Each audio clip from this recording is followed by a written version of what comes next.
Hi, our group will talk about the load balancers in cloud.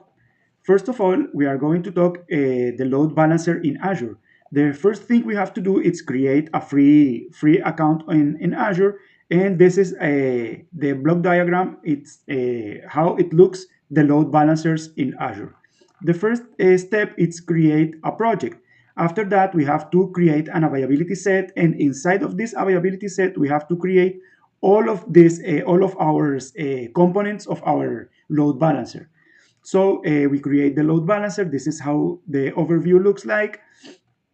After that, we create the front end IP configuration, which is the public IP for the load balancer.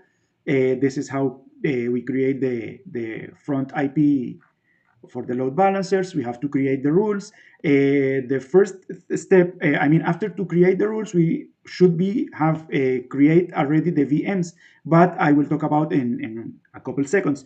This is we have to associate our private IP address to the public IP address for the load balancer. After that, we have to create our backend pools and associate the two VMs to this backend pool. We have to create an health probe also, and we have to create the load balancer rules. This is how it looks like the load balancer rules. After that, we have to create the NAT rules because we have to be able to, once our two virtual machines are connected to the public IP address of the load balancer, we have to be able to connect to each virtual machine. For instance, if we have to do any kind of changes inside of the VM. So this is how it looks like the RDP rule for the load balancers. And this is the creation of the virtual machine. I create two virtual machine running with Windows as an operative system. This is the overview of my first virtual machine. This is the overview of my second virtual machine. To connect to the virtual machine, we have to download the RDP file and click on connect. Once we are inside of the virtual machine, this is how it looks like. We have to be able to check this web server IIS, right? We have to edit this file to be able to see the difference between one virtual machine and the other one. And this is the test. If we can check here, this is the public IP address of the load balancer, and we are looking now at the VM1. And if we refresh the page, we are going to see now the VM2.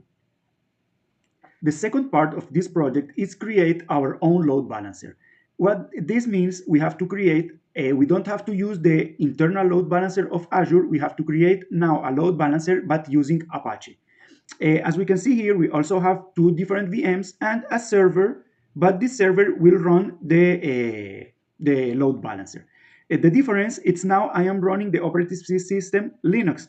This is the overview of my two virtual machines running Ubuntu, right? And this is the configuration.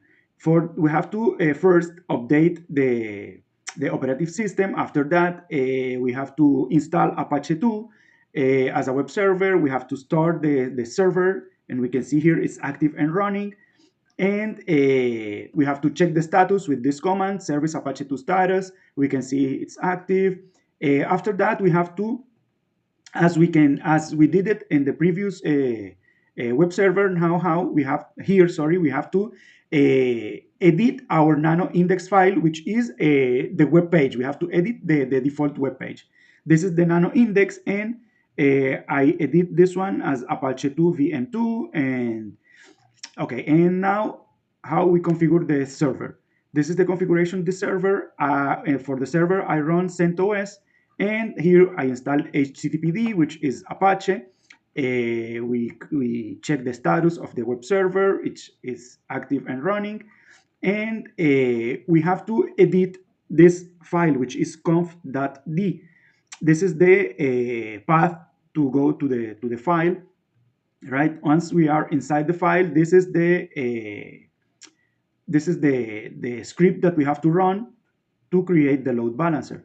In this IP address is balance member and balance member. These are the two different VMs, right? Which it could be the private IP or the public IP. It should work with any of those IPs. So, to check the configuration, we have to use HTTPD -t, And this is the test. Let me show you the test in real, right? This is the IP address of my server, which is .13. We can check this here. This is the IP address of the server. This is the IP address of the first VM, and this is the IP address of the third VM. If we can see here, this is the IP address of the server, and if we refresh the page, we can see it's balancing between VM1 and VM2.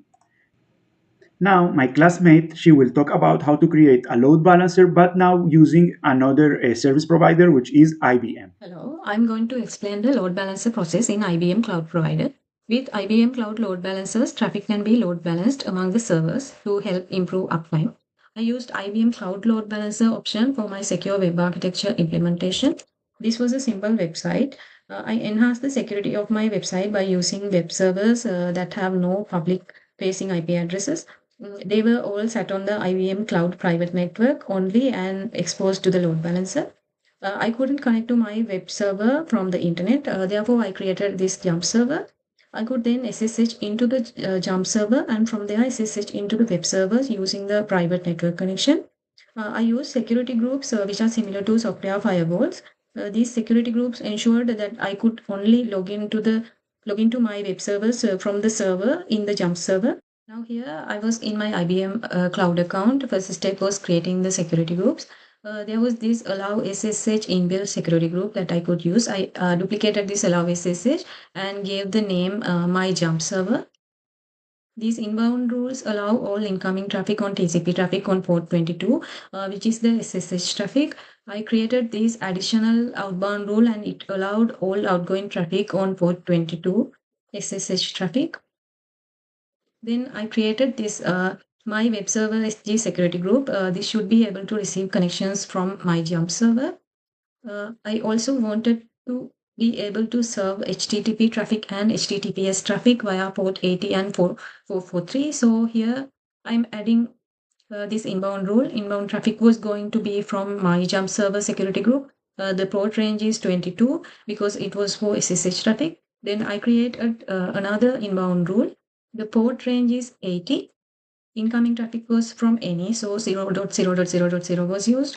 Then for the last inbound rule, the port range was 443. Incoming traffic was from any.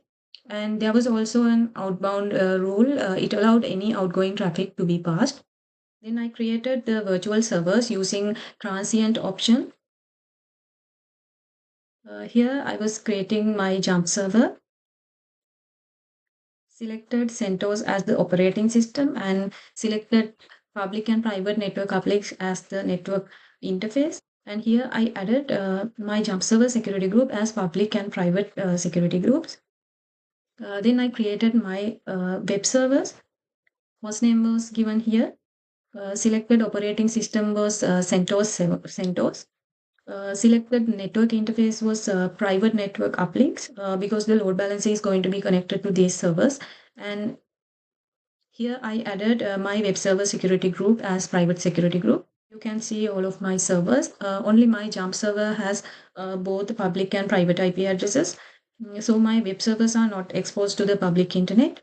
I then SSH into my web server 1. We can see here it is running. Here is the code for index HTML file I created. I followed the same process for three for my other web servers and created html.index files. The next step was to create a load balancer. I gave this name for my load balancer. I chose the same data center that my servers are located in. I wanted it to be a public interface, internet facing load balancer. So I chose this type. Then I attached the servers to the load balancer.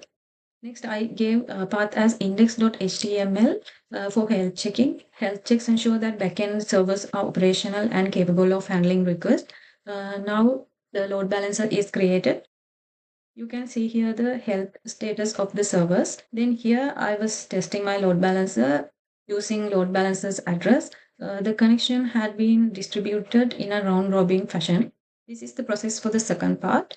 It is configuring our own load balancer. An IBM Aperture Reverse Proxy Load Balancer was implemented using an IBM for this part. This process involved configuring the load balancer to distribute incoming traffic across two public and private servers. Here you can see I have created two public and private virtual servers. Then I SSH into the server, installed Apache HTTP server. Here it is running. Then here creating the index.html file. This is the code for the web server 1. Also for the server 2, I installed Aperture, and here you can see the load balancer server configuration. Now load balancer is created. Then I SSH into the server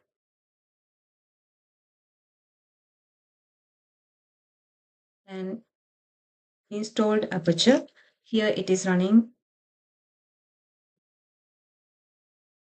Here you can see the loaded modules related to load balancing.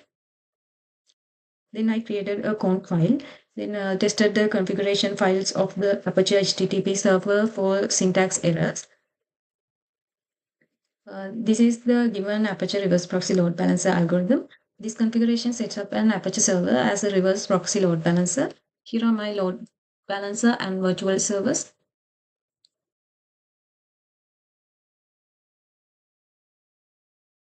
So as you can see, it balances the traffic in round robin fashion.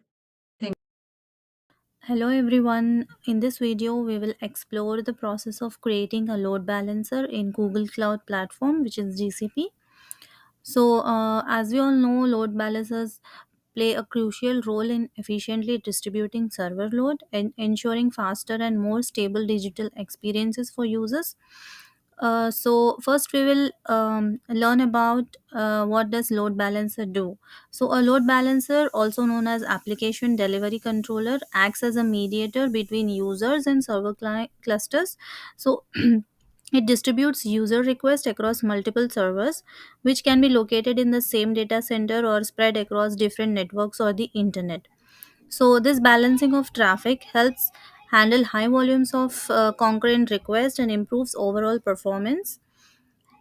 And then the question arises, who needs a load balancer? So basically, businesses that aim to provide seamless digital experiences to their customers and employees use load balancers. So the organizations with high website activity or critical web and mobile applications benefit from these load balancers. By sharing the traffic load across multiple servers, load balancers ensure smoother user experiences and help meet rising customer expectations. As we have learned about load balancers, let's go ahead at the step of creating a load balancer in Google Cloud. So the creation of Google Cloud load balancers includes creating instance template, creating instance group, configuring Google Cloud load balancer.